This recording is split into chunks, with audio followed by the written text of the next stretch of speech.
Sandeep, a very warm afternoon to all the dignities of dais, professors and all my dear friends. Today, I, Tolat Heth, on behalf of Department of Business and Industrial Management and B.R. Ambedkar Centers of Studies, welcome you all to celebrate Ambedkar Nirvan Divas. जिस दिन मंदिर जाने वाली लंबी कतारें पुस्तकालय की तरफ बढ़ जाएगी, जिस दिन मंदिर जाने वाली लंबी कतारें पुस्तकालय की तरफ बढ़ जाएगी, उस दिन मेरे भारत को महाशक्ति बनने से कोई नहीं रोक सकता। ऐसी सोच रखने वाले आंबेडकर जी को आज मैं नमस्कार करती हूँ। Now, I request all the dignitaries of dais to offer Pushpanjali.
Now, I would request Amit Mishra to welcome our Vice Chancellor, Sir, Dr. K. N. Chawda, Sir.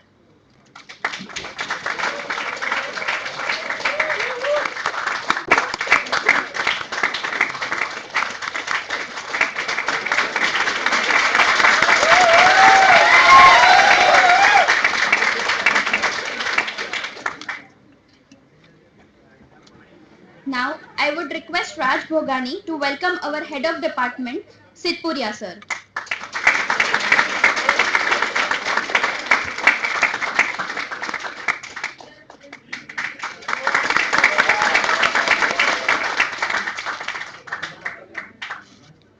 Now, I would request Dhruvi Gohil to welcome in charge, registrar and chairman of B.R. Ambedkar Centers of Studies, that is our Jaideep, Sir.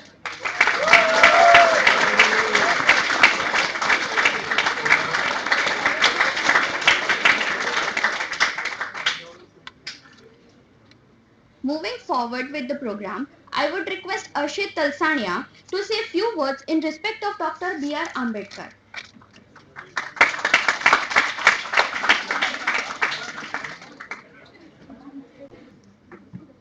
Thanks for giving me this opportunity.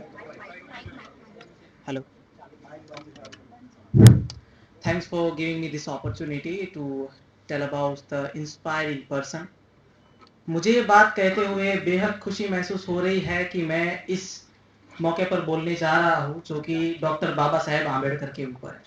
Doctor Baba Saheb का जन्म 14 अप्रैल 1891 को मुहू नगर मध्य प्रदेश में हुआ था। उनकी माता का नाम भीमाबाई साकपाल और उनके पिता का नाम रामजी मालोजी साकपाल था।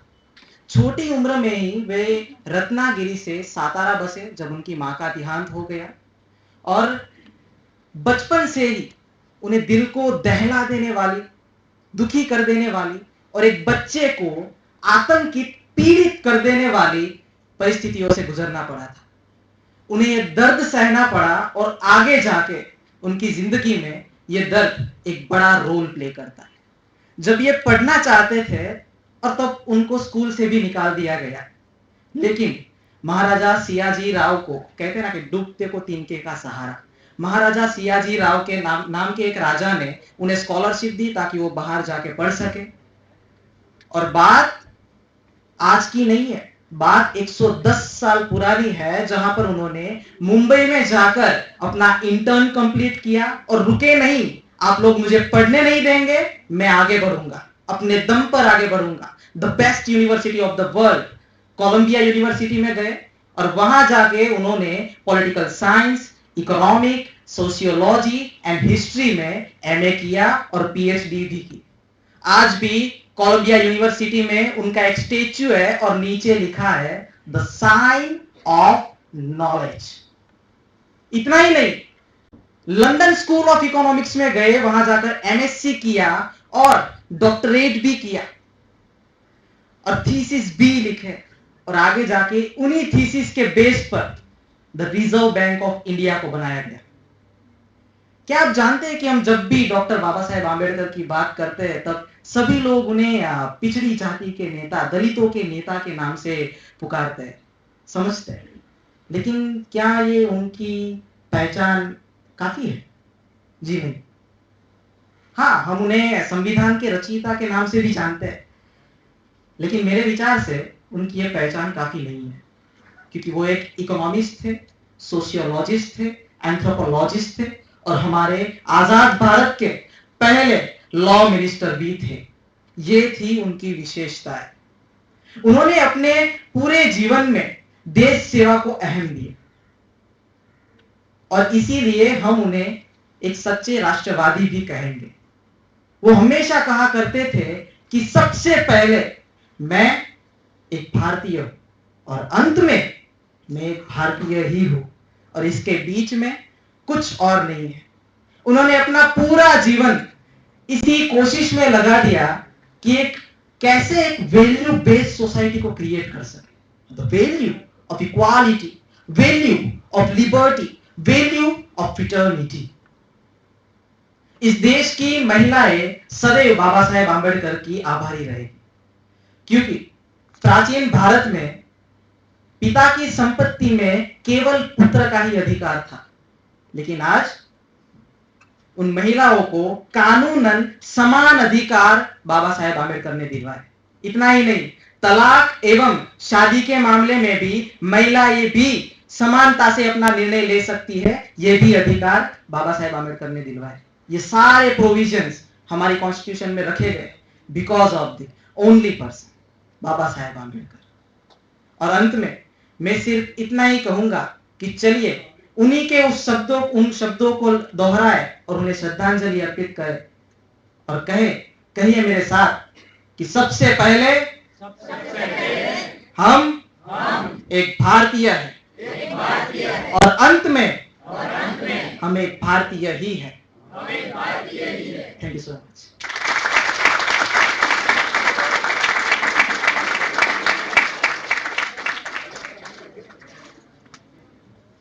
After that fantastic speech, now it's time to see some insight about the formation of our constitution.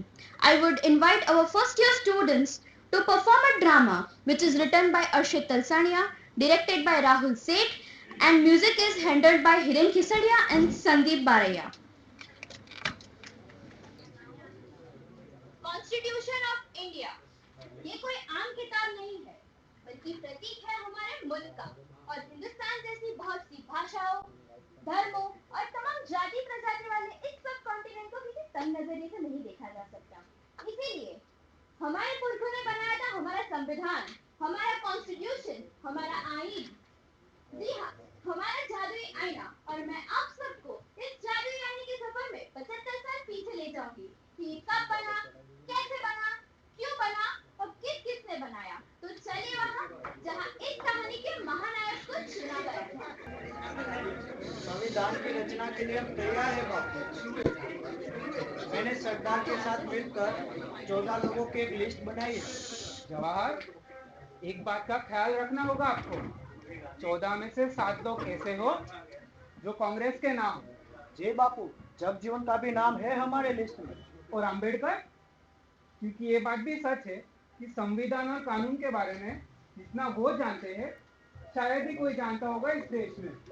और अगर आपने उनके ज्ञान और अनुभव का फायदा नहीं उठाया तो नुकसान उसका नहीं, हिंदुस्तान का होगा। जी बापू। 30 जून 1947 वंस रहमान पैटर्न ने रेडियो पे वो शब्द बोले जिसने सिर्फ हमारे नक्शे को ही नहीं, न जाने कितने घरों, दिलों, परिवारों को सबको खत्म कर दिया। Great regret, it has been impossible to obtain agreement either to the cabinet mission plan or any other plan that may preserve the unity of India.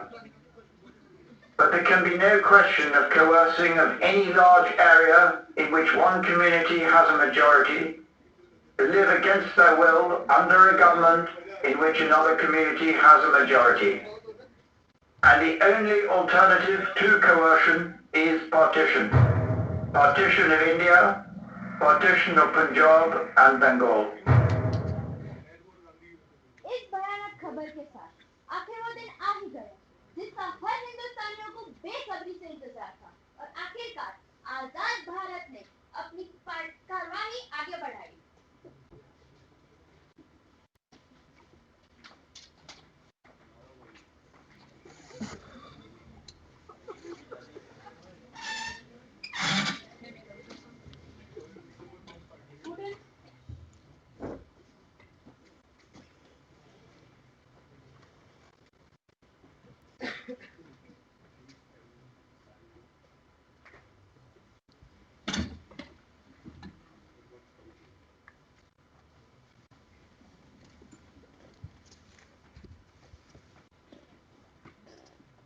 हमारे इतिहास के इस अहम मौके पर जब आज वर्षों के संघर्षों और जद्दोजहद के बाद हम अपने देश के शासन की बागडोर अपने हाथों में लेने जा रहे हैं, इसलिए मैं डॉक्टर राजेंद्र प्रसाद आपसे निवेदन करता हूं कि उन जाने अनजाने स्त्रियों और पुरुषों को श्रद्धांजलि अर्पित करते हैं जिन्होंने इस दिन की प्राप्ति के लिए अपने प्राण न्यौछावर कर दिए।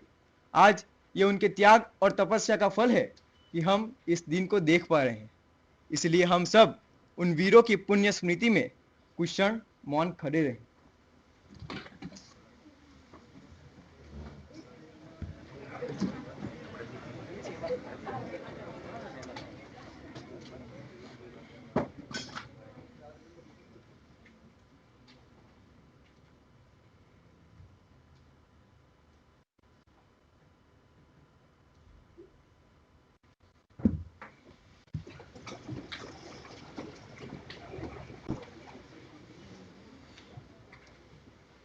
Srimati Hansa Mehta will now present the national flag on behalf of the women of India.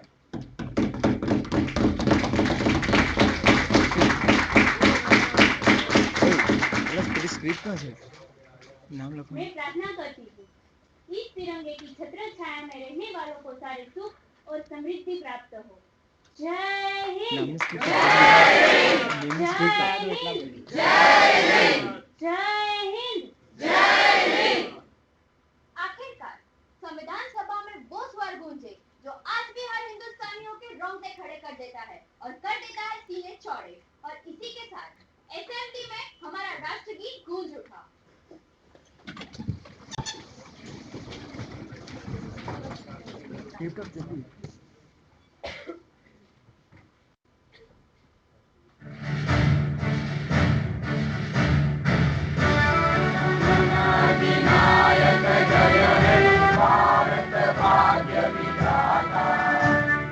Jai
This assembly resolves that the committee consisting of Honorable Sri Ayadi Krishnaswamy Iyer, Sri N. Gopal Swamy Iyengar, Dr. B.R. Ambedkar, Sri K.M. Munshi, and Mr. D.P.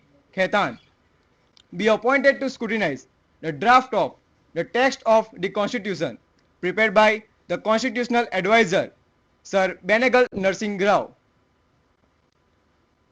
जो इस committee से सहमत हो say aye. Aye. And those who oppose say no. Ayes have it. The motion is adopted. तो इस तरह चुनी गई कमेटी ने अपना काम शुरू कर ही दिया और इस कमेटी में श्रीमती हंसा मेहता और अमृत कौर जी भी शामिल हुई थी। As you are all aware, the main task of this committee is to discuss and make suggestions on the rights of the citizens.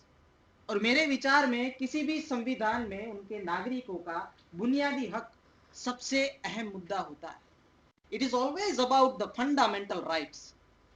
तो आप सभी के जो भी सुझाव प्रस्ताव है बेझिझक सामने रखिए. मेरे ख्याल से भारत के हर एक नागरिक को कहीं भी आने जाने, रहने बसने, जायदाद खरीदने एवं काम करने, नौकरी और व्यवसाय करने में भी पूरी आजादी होगी. Yes, but subject to such restraints as the law may impose. Oh, yes, of course. That goes without saying. No, Krishna ji. In the constitution, nothing goes without saying. Ambedkar जी ठीक कह रहे हैं कृष्णा जी. और एक बात, आर्टिकल 4 ये कहता है कि हिंदुस्तानी अपनी भाषा अपनी पसंदगी से चुन सकता है. या तो वो देवनागरी लिपि में लिख सकता है या फारसी लिपि में लिख सकता है और इसी को हम अपनी औपचारिक भाषा मानेंगे. लेकिन मुझे नहीं लगता है कि राष्ट्रभाषा का प्रश्न फंडामेंटल राइट्स के साथ कुछ मेल खाता है. मैं डॉक्टर आम्बेडकर की बात से इत्तेफाक रखती हूँ. कल हम जो चाहे अपनी राष्ट्रीय भाषा चुने, लेकिन आज उस बात का इससे क्या लेना देना है कि हम अपने बुनियादी हक कौन से और कितने तय करते हैं. राजकुमारी जी ठीक कह रही है. और एक बात, इनके राजकुमारी होने से मुझे याद आया कि हमारे नए भारत में जहां राजा और प्रजा समान होंगे, वहां इन सारी पदवियां राजकुमारी, राजाधिराज, प्रधान, दीवान को बहादुर, I call it. जी, इन सारी वसीयत में मिली पदवियों का हमारे नए भारत में क्या काम. मुंशी जी, आज से आप सिर्फ मुझे अमृत कौर ही बुलाइएगा. तो फिर ये डॉक्टर, प्रोफेसर, इन सारी पदवियों का यहाँ पे क्या काम है? नहीं नहीं नहीं नहीं, एकेडमिक और काम के नाम वाली पदवियां तो रहेंगी, सिर्फ वसीयत में मिली पदवियां खत्म. जी ठीक है, तो जो भी इस बात से सहमत है वो अपने हाथ उठाए. अमृत जी ठीक कह रही है. इसी के साथ हर नागरिक को हमें शिक्षा का अधिकार भी देना होगा. जी हाँ, और इसी के साथ धर्म चुनने और समानता का भी हक देना होगा. कृष्णा जी, अमेरिका की तरह हर एक नागरिक को सेना में कुछ साल बिताने चाहिए and it should be compulsory ना. लेकिन ये तो फिर गुलामी ही बन जाएगी. Yes, it is slavery. ये स्लेवरी नहीं, सेवा का प्रश्न है आम्बेडकर जी. तो फिर इस पर भी वोट हो जाए. तो जो भी इस बात से सहमत है वो अपने अपने हाथ उठाए. ठीक है, कोई बात नहीं, लेकिन मैं ये यकीन से कह सकता हूं कि इसमें सभी मेरे साथ होंगे कि भारतीय हर नागरिक को अपनी बात रखने एवं फ्रीडम ऑफ स्पीच का अधिकार होना ही चाहिए. सभी का तो पता नहीं, लेकिन मैं आपके पक्ष में हूं मुंशी जी. जरूर से.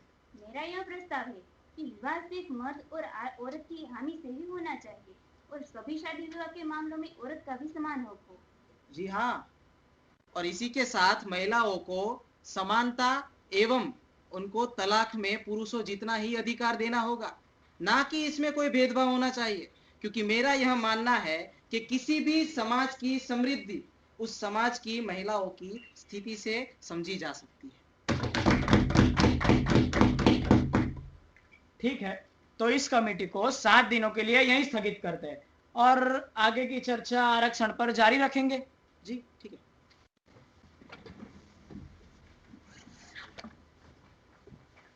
आम्बेडकर जी सुनिए, मैं ये कह रहा था कि इस फिलहाल शेड्यूल कास्ट के आरक्षण की बात को रहने देते हैं. लेकिन बाकी सब जातियों का अनुसूचित जनजाति से तो कोई मुकाबला है ही नहीं, और वो तो पहले से सोशली सिक्योर्ड है। तो इसका कोई और इलाज नहीं है? जी हाँ, इलाज है। ड्राफ्टिंग कमेटी से मेरा इस्तीफा। अरे भीमराव जी सुनिए, भीमराव जी।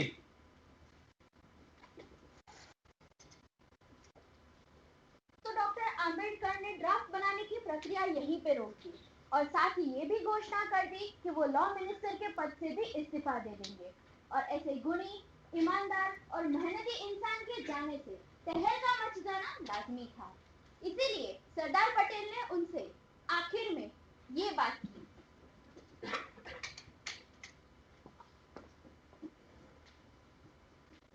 डॉक्टर आम्बेडकर जी आपकी राह देख रहे हैं सरदार जी।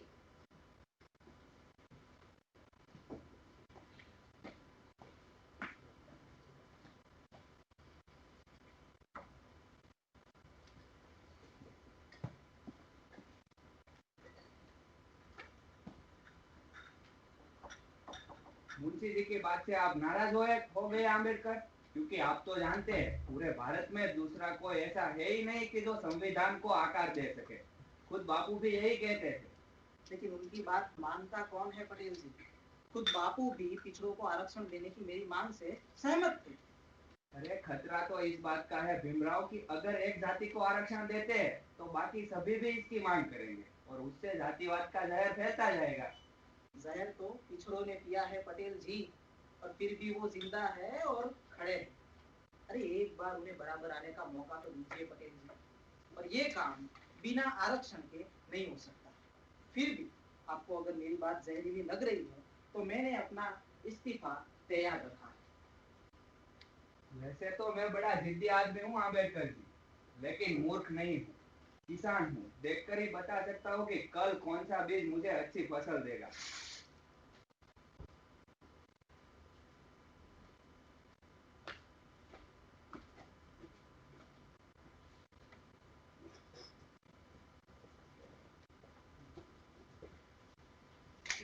तो इस तरह डॉक्टर आम्बेडकर ने अनुसूचित जातियों को अपने हक दिलवाए और आखिर कई चर्चाओं के बाद हमारा संविधान तैयार हुआ और इसे हमारे देश के सामने रखा गया।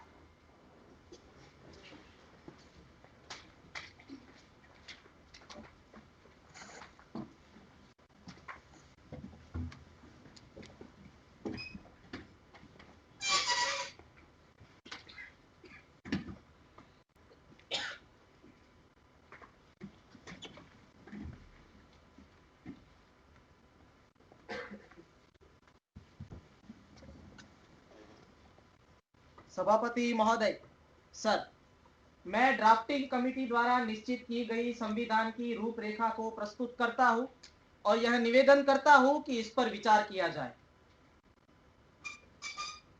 तो इस तरह कई सभाओं के बाद और कई विचारों के बाद आखिर हमारा संविधान तैयार हुआ।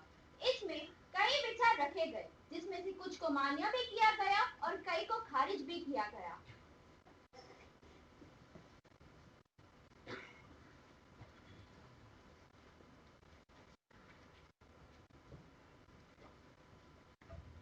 राष्ट्रपति महोदय, सर, मैं इस सदन में डॉक्टर आम्बेडकर का आभार प्रकट करता हूँ, क्योंकि उनकी मेहनत और लगन का ही तो परिणाम है कि आज हमारा संविधान निश्चित हो पाए।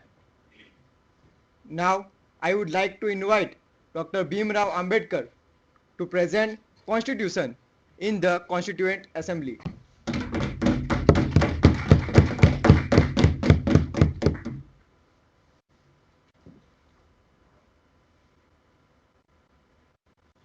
मुझे जो भी श्रेय दिया जा रहा है वो मेरे अकेले का नहीं है। इसका कुछ हिस्सा जाता है सर BN राव को, कि जिन्होंने संविधान का कच्चा मसौदा तैयार किया कि जिस पर ड्राफ्टिंग कमेटी अपने विचार कर सके, और इसका कुछ हिस्सा ड्राफ्टिंग कमेटी को भी जाना चाहिए। मैं यहाँ पर संविधान की अच्छाइयां गिनाने नहीं जाऊंगा, क्योंकि मेरा यह मानना है कि संविधान कितना भी अच्छा क्यों न हो, अंततः बुरा साबित होगा अगर उसे इस्तेमाल में लाने वाले लोग बुरे होंगे, और संविधान कितना भी बुरा क्यों न हो, अंततः अच्छा साबित होगा अगर उसे इस्तेमाल में लाने वाले लोग अच्छे होंगे।